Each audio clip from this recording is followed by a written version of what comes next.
Well, we all need a little help online and with love, clearly. Jeff Horncastle from the Canadian Anti-Fraud Centre is here with some tips to protect yourself from romance scams. Jeff, just how bad is it in Canada? It's we've seen it bad over the last number of years, specifically romance fraud in 2024. Reported losses were a little over 58 million. And this is considering that we estimate that only 5 to 10% of victims report to the Canadian Anti-Fraud Centre. So in reality, that number is substantially higher. And we just heard from a woman who, was duped through Facebook, someone messaging her on there. That was in Scotland, but, the same type of scam.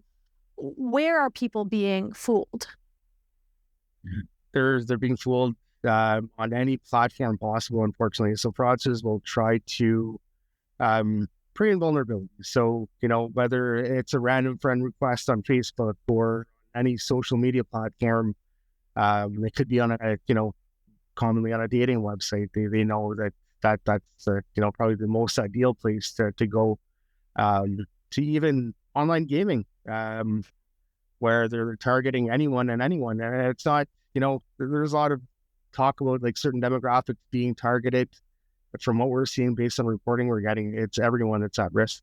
And are there specific types of scams that are working particularly well here?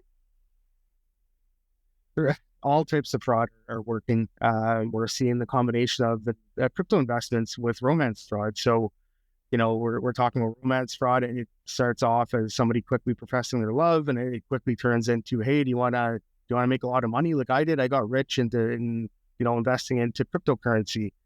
I'll coach you how to do it. And they fall into a crypto investment scam.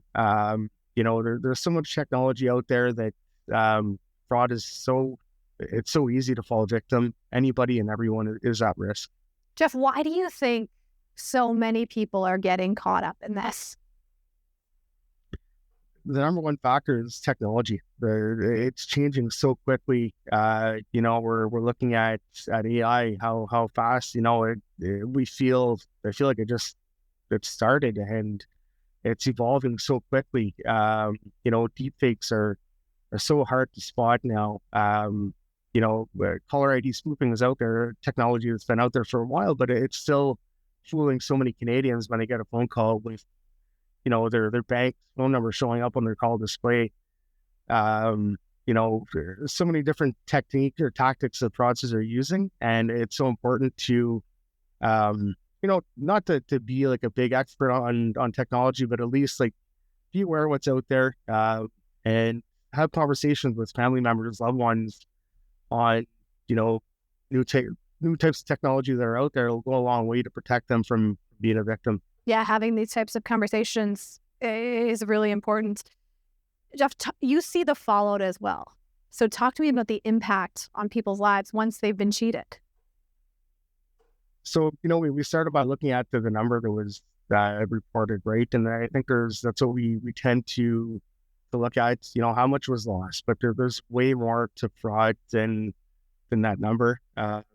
Identity fraud, for example, a victim of identity fraud could be spending their days on the phone trying to clear their name with their credits, right? Calling financial institutions to try to plead their case.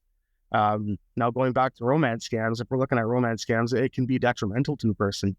They can be ashamed. They may not want to talk to anybody because of, these dismissive phrases that we hear all the time. Oh, that's just a scam. So, if the victim has heard that in the past and they're not motivated to discuss, they're ashamed to discuss what happened to them. So it's a matter of really trying to change that narrative and trying to encourage victims to discuss what happened, or even like targets of fraud to discuss what happened.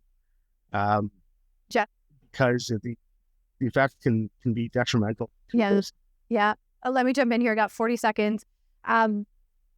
What are the red flags we have to watch for to protect ourselves? Red flags, number one, and if the profile seems too perfect, they claim to be in the army, oil rigs, prominent business people, they're working overseas. They quickly profess their love for you. Number one red flags, how to protect yourself. the main thing you can do is never send money to somebody you've never met. There's nothing wrong with, trying to meet people online.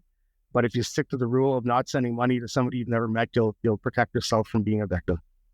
The easiest thing, don't get pulled into it. Jeff, great to have you on the show today. Thanks for having me.